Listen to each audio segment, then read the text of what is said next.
have a nice Amish white pine torrefied here, ready for its next phase of finishing. And this is one of the original headless bodies, which has morphed into the sTele. So we're going to talk more about this later. We're going to go talk about the sTele now.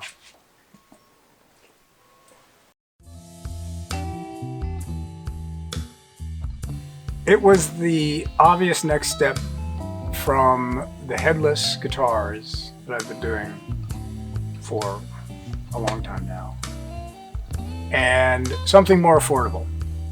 This is basically an ergonomic Telecaster.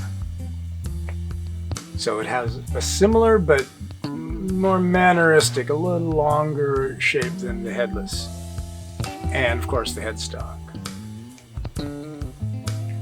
Main reason for doing this is cost of hardware. Those bridges have gone from anywhere. In fact, this particular new bridge is going to be costing us quite a bit of money. This is a $23 plate, another $20 worth of bridge, and then $32 worth of tuners. All of a sudden it makes the guitar just a more affordable instrument. Telecaster is played by how many people on the planet? It is reproduced by how many people on the planet? Why not just make it something more than just a cutting board, something that's comfortable, something that's ergonomic. The headstock now, you don't have to reach around and do all this. It's all position, so you don't have to struggle with it.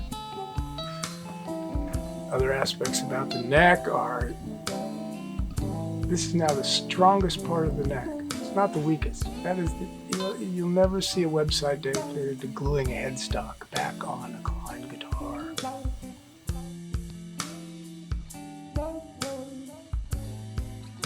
If everybody else is making one, why can't I make one? and you know, and I'm not being flippant. I mean, obviously it's accepted that, you know, the position of the knobs and the switch and the bridge and the pickups, that's all the same as every Telecaster that's ever been made. Why fuss with what people have accepted as a usable instrument? Let's just make it something that's friendly.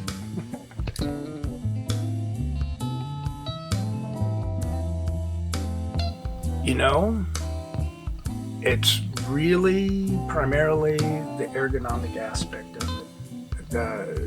Other than maybe the torrefied materials that he probably didn't have availability of, but he had the availability of other materials that are hard for me to get nowadays.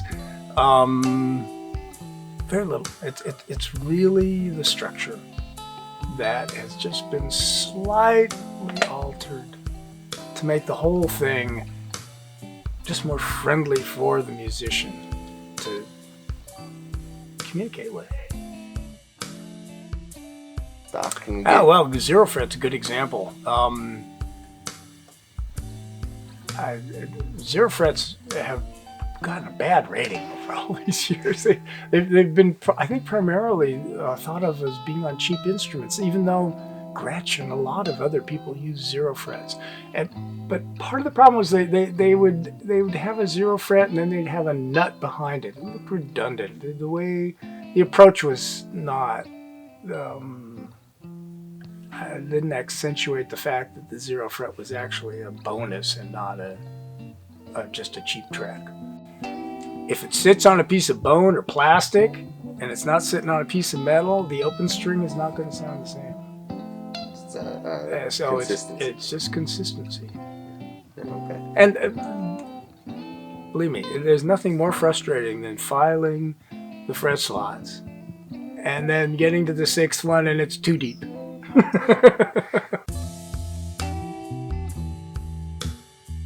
Oh yeah, many wood choices. Of course, swamp ash. This is a beautiful example of a nice swamp ash. But I also use a lot of redwood. This is a redwood body. Redwood has the highest stiffness to weight ratio, so it's a lot easier to get lightweight guitars. The swamp ashes can be very inconsistent in weight. You can get very, very light stuff, and you can get stuff that's just, you could make necks out of. It's just heavy and dense. So it can vary. And of course, it can vary in a redwood tree depending on if you're cutting something from 120 feet up or something that's just 20 feet off the ground where it's all compressed and dense. So the density can vary enormously. But I really like the redwood guitars. You'll never get away from people loving the swamp ash stuff. It's just wonderful stuff. And that's primarily what we're doing in Japan right now. They've got some really nice stock.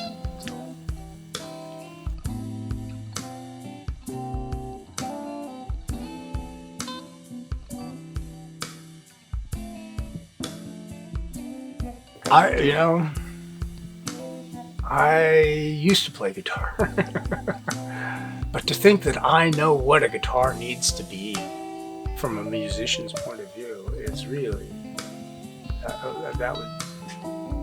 it's just silly. So I have gained so much inspiration from all of the musicians I've met over the years. And I've been fortunate to meet, just some fantastic people. Just got a text from Steve Miller the other day. Said, last 2 guitars that I sent him, he loved the necks. So that's what we're doing. But without those guys getting back to me and saying, yeah, no. I mean, I built some stuff for Steve that, long ago. Came back. He wanted these Steinberger necks, these really stiff necks. I was putting them on these really lightweight Polonia bodies, and they were terrible guitars. So you learn by making mistakes, and being able to deal with those guys, those professionals that really understand all the differences, can make all the difference. It's just, I think.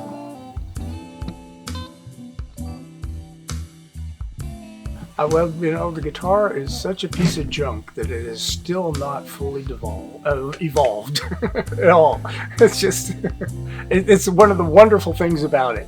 It is constantly going through changes, just like this Evertune bridge that I've just become familiar with, even though it's been out for almost 10 years. People are constantly looking at the guitar as something that is not stuck, and the term guitar covers so many things: electric, acoustic,